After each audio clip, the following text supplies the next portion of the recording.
O Senhor esteja convosco. Proclamação do Evangelho de Jesus Cristo, segundo Mateus. Glória a vós, Senhor. Naquele tempo, disse Jesus aos seus discípulos: Vós ouvistes o que foi dito: amarás o teu próximo e odiarás o teu inimigo.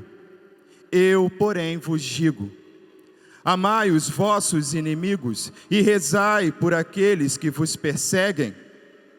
Assim, vos tornareis filhos do vosso Pai que está nos céus. Porque Ele faz nascer o sol sobre maus e bons, e faz cair a chuva sobre justos e injustos. Porque se amais somente aqueles que vos amam, que recompensa tereis? Os cobradores de impostos não fazem a mesma coisa? E se saudais somente os vossos irmãos, o que fazeis de extraordinário? Os pagãos não fazem a mesma coisa? Portanto, sede perfeitos, como vosso Pai Celeste é perfeito. Palavra da salvação.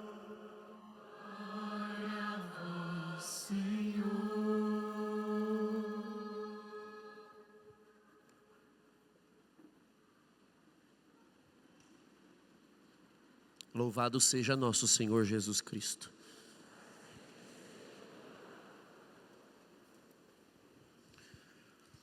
Os irmãos procurem observar como aquelas pessoas que não têm a fé cristã se referem à fé cristã. Principalmente como eles se referem aos mandamentos. Mandamentos? Eles vão dizer assim: esse negócio de mandamentos, leis, preceitos, isso tudo é uma grande camisa de força, um monte de proibições que não servem para outra coisa senão para cortar o nosso barato. A pessoa que não fez experiência de Deus, quando ela vê os mandamentos, quando ela vê os preceitos, quando ela vê a lei de Deus diante dos olhos, é assim que ela enxerga. Ela acha que Deus é alguém que se agrada em nos ver infelizes e por isso criou um monte de coisas para nos proibir.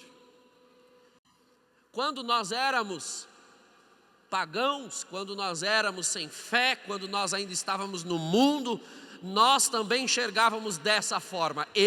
Igreja, para quê? Esse povo de igreja é um bando de gente mal amada, que não tem o que fazer, e o pior de tudo é que as coisas mais legais de se fazer no mundo são todas proibidas pela igreja. Eu vou fazer o que na igreja? Essa igreja proíbe tudo o que há de melhor. Quando a coisa está ficando boa, aí enfiam a foice de um mandamento só para nos deixar de consciência pesada. Ou você deve ter aprendido, inclusive, daquele seu professor maconheiro da faculdade: esse negócio de preceitos é coisa que a igreja inventou na Idade Média para manipular as consciências. O diabo tem uma criatividade medonha para atacar a igreja. E no fundo, irmãos, nós, no nosso coração, concordamos com isso algum dia. Nós olhávamos para os mandamentos e dizíamos: poxa vida, mas não, as coisas que não podem ser feitas são exatamente as que eu quero fazer. O mandamento diz: não matarás.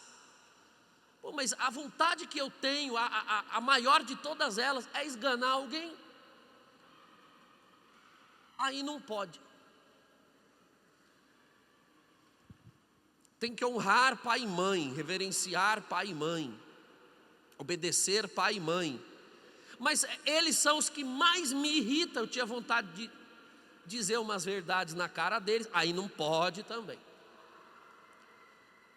Aí não pode esganar ninguém. Não pode responder a mãe e o pai.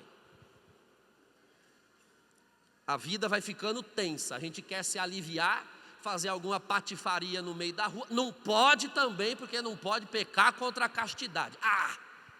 Vá se lascar. Não pode isso, não pode aquilo, não pode, não pode.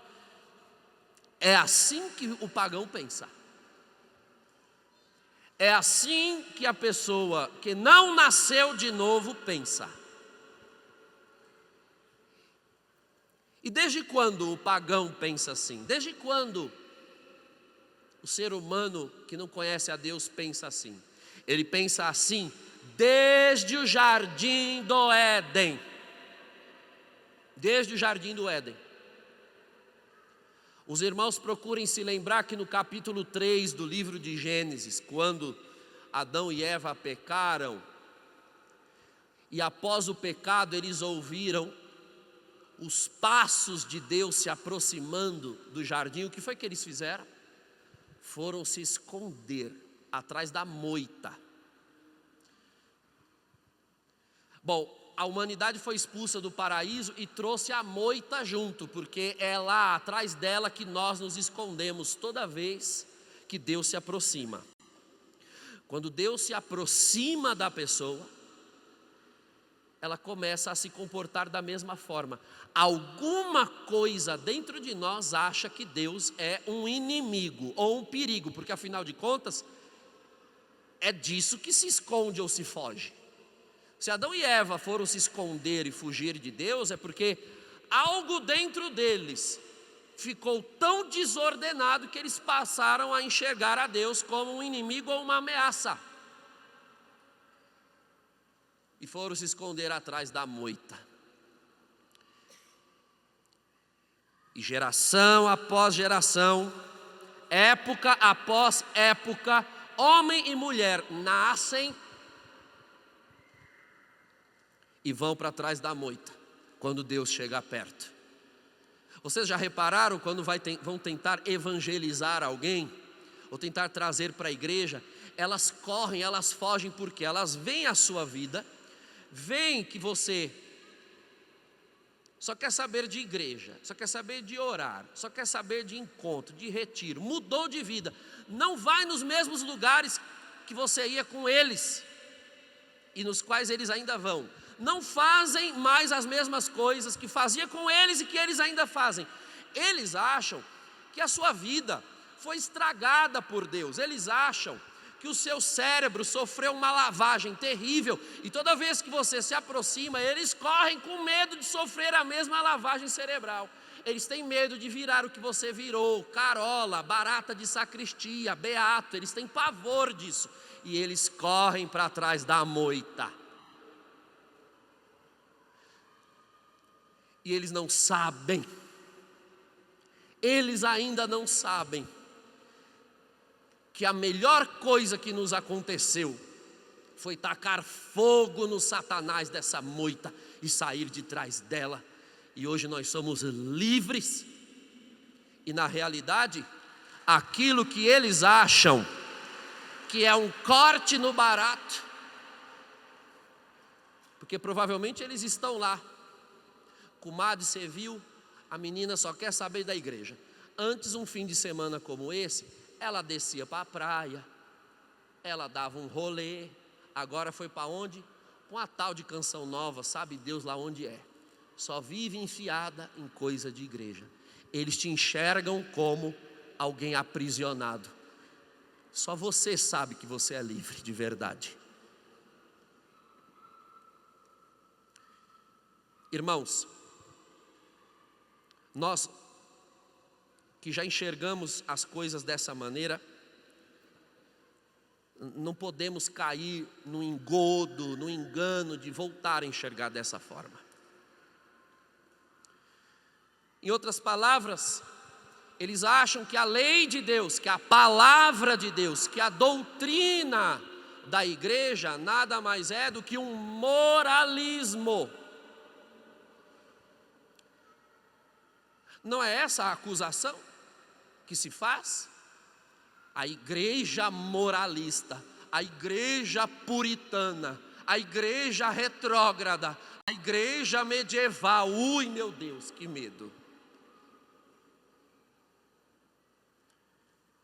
Moralismo, irmãos, é quando se impõe sobre a pessoa uma norma, uma lei, uma regra, e se deixa essa pessoa à mercê de si mesma para conseguir cumprir e obedecer. Seria como o patrão que te dá uma ordem e você que se vire para cumpri-la. Isso seria moralismo. A igreja seria moralista, Jesus seria moralista se ele estivesse mandando fazer coisas e deixando você se virar para obedecer. Isso seria terrível. Isso sim seria um moralismo. Isso sim seria um jugo e, aliás, uma acusação. No capítulo 2 da carta aos Gálatas, Paulo se refere à lei justamente dessa forma. A lei nos escravizava. Por quê? Porque a lei simplesmente dizia o que nós não devíamos fazer, mas a lei não estava noutra coisa que não em tábuas de pedra, e da pedra da tábua da lei não saía nenhuma força que me ajudasse a obedecê-la. Da pedra das tábuas da lei não vinha absolutamente nenhum auxílio. As tábuas da lei eram como um dedo que apontava para mim, dizendo: não faça, não vá, não seja. E se você perguntasse, mas como obedecer isso? A lei não te ajudava. Isso seria um moralismo. Até que em algum momento Deus, esse mesmo Deus que escreveu nas tábuas da lei, esse mesmo Deus que estipulou mandamentos, que mandou os seus preceitos, que o versículo 16 da primeira leitura diz: o Senhor teu Deus que te manda cumprir esses preceitos e decretos, este Deus desceu do céu. Desceu. Veio habitar no meio de nós. E o que foi que ele fez? Piorou a lei. Porque nós vimos no Evangelho dito assim: vós ouvistes o que foi dito, amarás o teu próximo e odiarás o teu inimigo. Na realidade nós não encontramos isso daqui, essa coisa de amar, de odiar o inimigo, não se encontra em nenhuma outra página da Escritura. Isso aqui foi mentalidade que se foi criando. Mas se criou com base em quê? Na lei. Por quê? Porque a lei dizia: amarás o teu próximo. Ou seja, você é obrigado a amar ao teu próximo e ponto. Se alguém deixa de ser teu próximo, passa a te odiar, a te ofender, lhe faz um mal, lhe desfere um golpe, você não seria, em tese, obrigado a amá-la. Até porque aí sim há uma lei em Moisés, chamada lei do talião, que dizia olho por olho, dente por dente. Quem lhe deu um tapa, merece levar outro de você na mesma medida. Isso sim estava lá.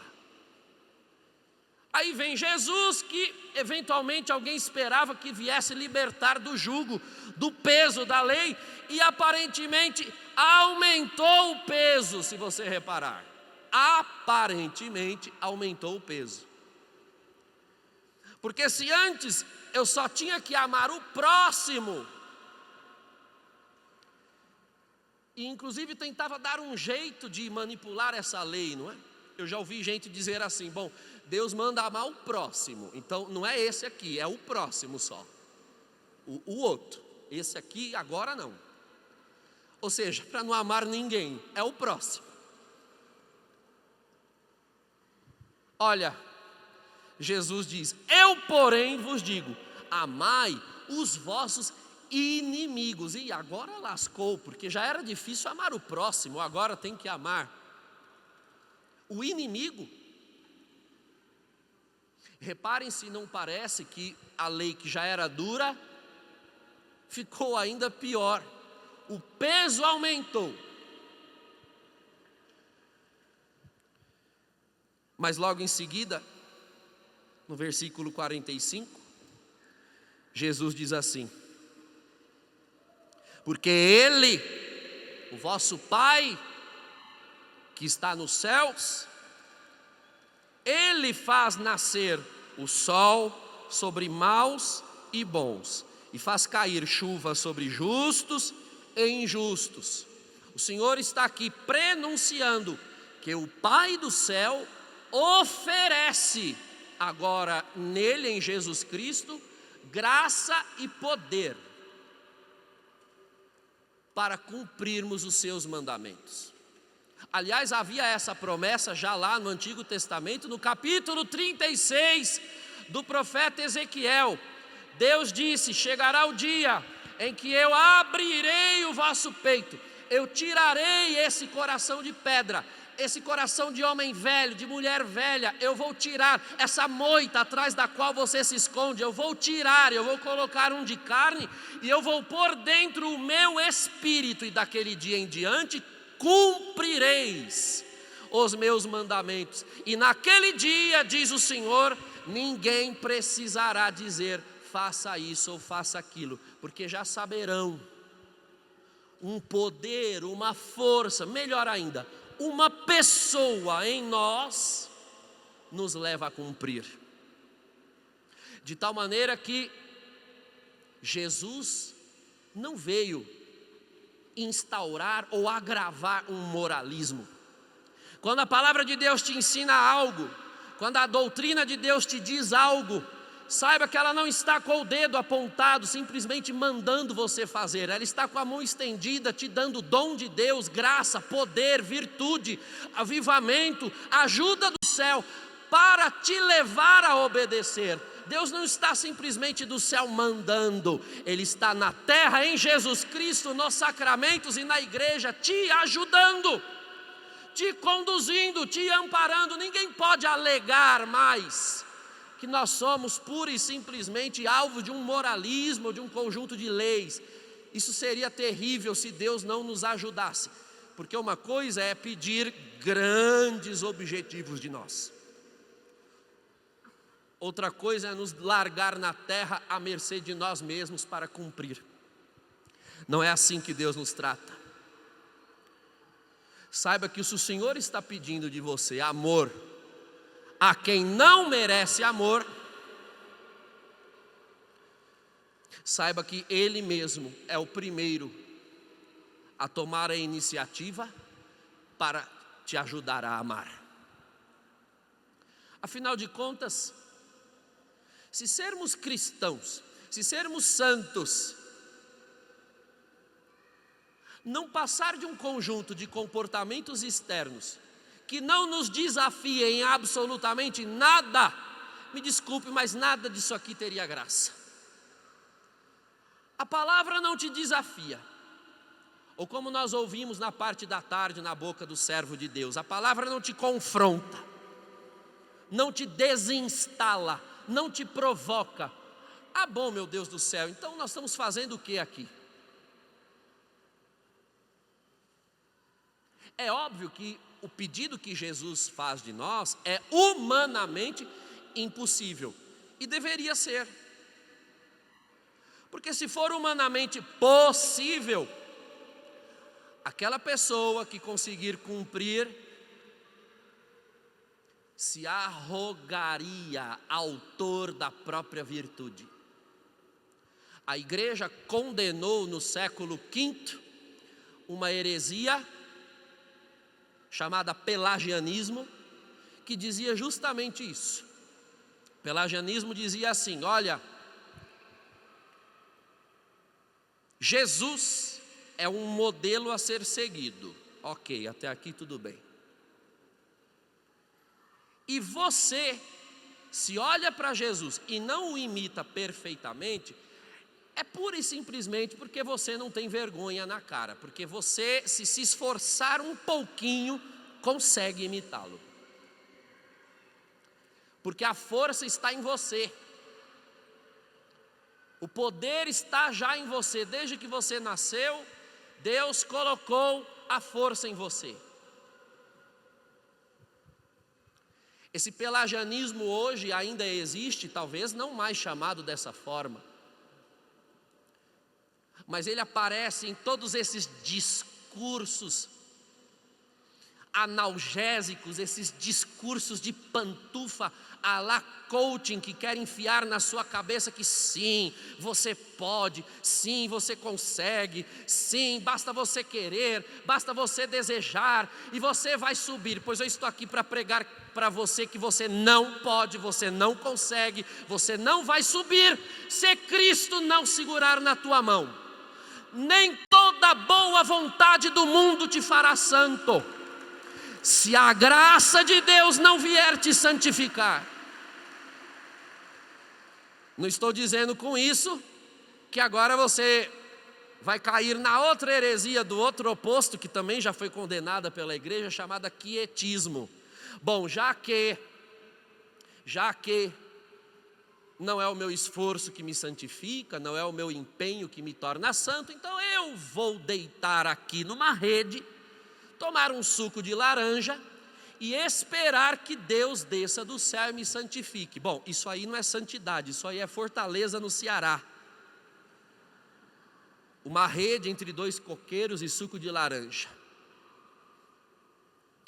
Você vai se esforçar, você vai se empenhar, inclusive para fazer o impossível, sabendo que não consegue, mas você vai pôr o pé, e Deus que te quer santo colocará o chão, e você dará um passo, e é assim que se vai tornando santo. Iniciativa minha, cooperação minha, graça de Deus, poder de Deus. Por isso ele pede o impossível mesmo, para que quando você ver sair de você atos de virtude, você mesmo saberá: isso aqui não sou eu, só pode ser Ele em mim. Quando o Senhor manda aqui amar os inimigos, Ele está claramente nos desafiando àquilo que é um bom exercício a ser feito nesta quaresma, que é o perdão. Irmãos, falta de perdão ainda dá inferno. Ainda dá inferno. O Senhor nos ensinou a orar dizendo assim: perdoai-nos as nossas ofensas, assim como perdoamos a quem nos ofendeu. Pois muito bem, a coisa é simples. Um dia nós compareceremos diante do tribunal de Cristo e seremos julgados, diz o Evangelho, cada qual segundo a sua obra. Você não consegue perdoar?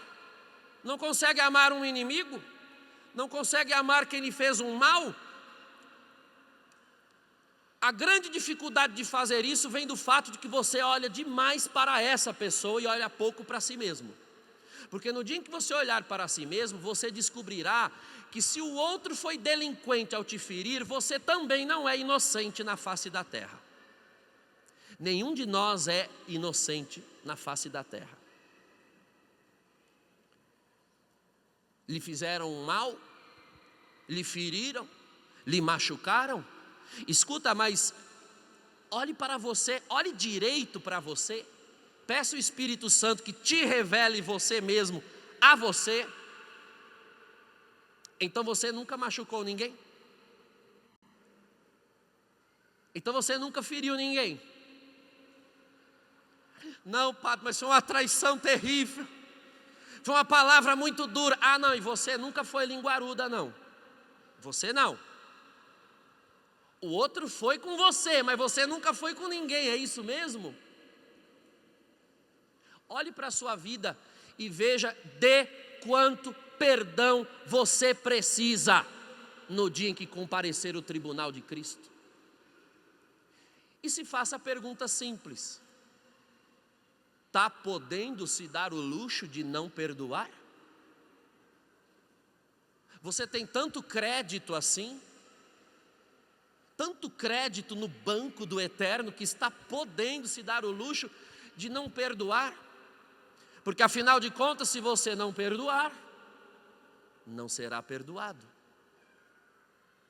É o que nós invocamos na oração do Senhor. Não quer amar o inimigo? Bom, e quando você e eu nos comportamos como inimigos de Deus? Correndo para trás da moita, fugindo da obediência. Você não quer perdoar? Parabéns. Eu não tenho crédito suficiente na praça para me dar o luxo de não perdoar ninguém. Eu tenho tantas faltas, tantos pecados, que eu saio logo perdoando, sabe? Porque eu preciso muito ser perdoado quando chegar a minha hora. Olhe mais para você e olhe para Cristo. Em que estado Cristo te recebeu e te recebe? Após ter cometido que tipos de pecado? Padre, mas o senhor não sabe, mas eu fui injustiçado, eu era inocente nessa coisa aqui e ela me fez o mal. Sim, você era inocente aqui, mas em quantas outras em que aquela não está, aquela pessoa que lhe fez mal não está, em quantas outras você é culpado, foi culpado, e Cristo te perdoou, e Cristo nos tem tolerado, e Cristo nos tem suportado, como diz o Salmo 109, o Senhor não nos tem tratado como as nossas faltas exigem, e agora você quer tratar a quem quer que seja como as faltas delas exigem, quando na verdade não é assim que o Senhor nos trata. O Senhor nos salvou perdoando os seus algozes, orando por eles. Isso já é o princípio do amor aos inimigos. Orar por eles, abençoar. E veja, o que são os nossos inimigos, irmãos? Nas cartas de Paulo fica evidente que os cristãos não têm inimigos. São os outros que se fazem inimigos dos cristãos. Porque nós mesmos não devemos olhar a ninguém como sendo inimigo. Por pior que sejam as suas atitudes, se Deus, o Pai do céu, faz nascer o sol sobre eles, também saiba que também por eles o sangue de Cristo foi derramado. E é por isso, irmãos, e é por essa razão que pedimos hoje ao Senhor graça e virtude de liberarmos perdão. Ao longo do dia o Senhor foi falando conosco e foi nos dando o entendimento de que o grande entrave, a grande barreira que enfrentamos na igreja somos nós mesmos, nós. Irmãos, não subestime o poder da força do pecado em nós, da concupiscência em nós. Nós somos capazes de tantos males, que tem hora que nós fazemos algo e até o diabo deve olhar do inferno e dizer: poxa, nem eu tinha pensado nisso. Com a nossa carnalidade, com a nossa concupiscência. Amanhã eu completo 12 anos de sacerdócio, 25 de fevereiro. E essa semana um seminarista me perguntava: padre, nesses 12 anos que o senhor atendeu pessoas, cuidou de pessoas, qual tipo de gente que mais dá trabalho? Eu disse: as que respiram. As que respiram. Não tem uma que não dê. E ele disse: o senhor também respira. Eu falei: eu sou o primeiro delinquente da igreja, sou eu. Eu preciso dela.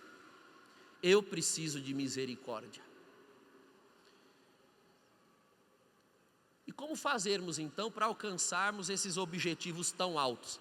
Nós precisamos oferecer nas mãos de Cristo matéria-prima.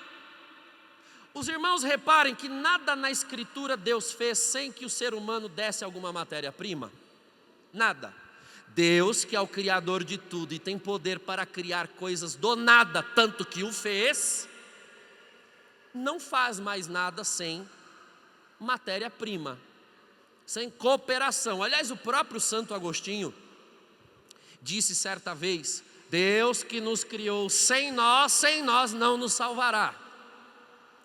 Tudo tem matéria-prima. Deus abriu o Mar Vermelho, mas primeiro Moisés teve de ir e bater o cajado. Deus fez jorrar a água da pedra, mas também Moisés teve de ir bater o cajado na pedra. Cristo multiplicou pães e peixes, mas alguém teve de levar 5 pães e 2 peixes, matéria-prima. Deus transformou água em vinho, mas mandou os servos encherem as talhas primeiro. É interessante esse evangelho. Jesus, que faria um milagre de transformar água em vinho, não poderia fazer a água aparecer lá nas talhas já? Poderia. Poderia, mas não faz porque não quer. Porque aquilo que nós podemos fazer, nós devemos fazer. Deus fará o que nós não podemos. Então Ele espera a cooperação e nos põe para trabalhar, também para darmos valor à graça que Ele oferece. Então, você quer cumprir este mandamento como todos os outros que são muito altos? É necessário desprezar em si próprio a inclinação que se tem para não obedecer aquilo. Há um fato na vida de São Francisco de Assis que eu gosto sempre de mencionar como exemplo para quem quer adquirir virtude, ou seja, para quem quer purgar a má inclinação. Nós ouvimos na palavra hoje pela tarde: purgar, arrancar a má inclinação e se deixar iluminar pelo Espírito. São Francisco de Assis, logo no início, após a sua conversão, ouviu o Evangelho numa missa, e o Evangelho que foi proclamado foi o Evangelho da cura de um leproso. O amor que Cristo teve pelo leproso. Quando ele chega ao Senhor e diz: Senhor, se queres, tu podes purificar-me. O Evangelho diz que Jesus tocou no leproso. Tocou. Francisco de Assis se auto-observou ao ouvir esse Evangelho e se lembrou que ele mesmo, Francisco, tinha asco, aversão, nojo de leprosos. E havia muitos na Idade Média, muitos. São Francisco tinha nojo, porque realmente os leprosos também na região da Toscana, na Itália, onde São Francisco vivia, também viviam isolados para não contaminar o resto da cidade, viviam mal cheirosos, abandonados, e como se não bastasse isso, a péssima aparência que a lepra vai causando no leproso. Começam a cair as regiões cartilaginosas, nariz, orelha, a pessoa vai ficando desfigurada. É duro olhar para a pessoa que está em estado avançado de lepra. São Francisco tinha nojo. E ele disse: tenho nojo, mas eu amo a Jesus Cristo. E se eu amo a Jesus Cristo, eu devo segui-lo.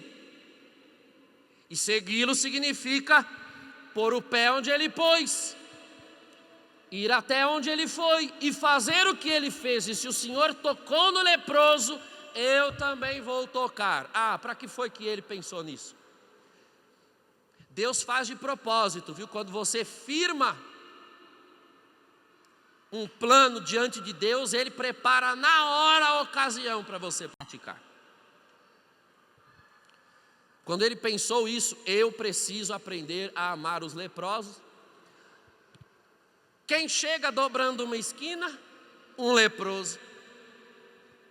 São Francisco engoliu na hora, lhe embrulhou o estômago, engoliu seco a saliva, foi em direção ao leproso e abraçou o leproso, beijou o leproso, amou o leproso. O leproso ficou todo feliz e foi embora. O que Santo Francisco fez?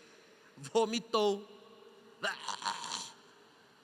lavou o chão de paralelepípedos de Assis.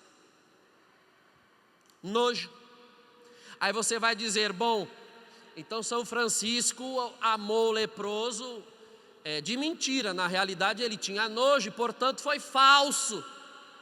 Padre, eu não perdoo porque eu não consigo ser falsa. Padre, eu não abraço, eu não amo porque eu não sou falso. Não, meu filho, há uma diferença muito grande entre falsidade e disciplina.